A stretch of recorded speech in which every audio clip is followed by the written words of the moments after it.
Uy, kumusta? Parang laging nawawala ang pera mo. Pag-usapan natin ang 5 karaniwang pagkakamali sa pera na baka pumipigil sa'yo at kung paano ito solusyonan. Unang pagkakamali, walang budget. Parang nagmamaneho na walang mapa.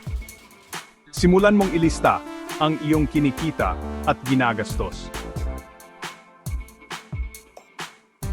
Gumamit ng apps o simpleng spreadsheet. Pangalawang pagkakamali, biglaang pagbili. Lahat tayo nakakaranas nito.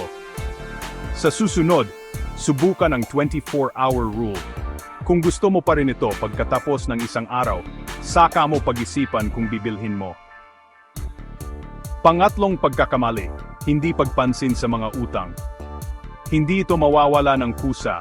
Unahin mong bayaran ang mga utang na may pinakamataas na interest. Pagsama-samahin ang mga bayad para mas mabilis ang resulta. Pang-apat na pagkakamali, walang ipon para sa emergency. Subukang mag-ipon ng pambayad sa mga gastusin mo sa loob ng 3 buwan. Magsimula ng paunti-unti, basta tuloy-tuloy. At panghuli, pang-5 pagkakamali, walang financial goals. Magtakda ng malinaw at kayang abutin na mga layunin.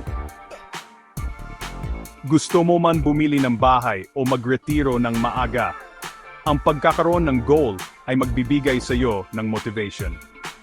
Ayan, 5 pagkakamali sa pera at alam mo na kung paano ayusin. Simulan mo na ngayon at panoorin mong gumanda ang iyong financial health. Salamat sa panood. Like, share at follow para sa iba pang tips. Kita-kits sa susunod.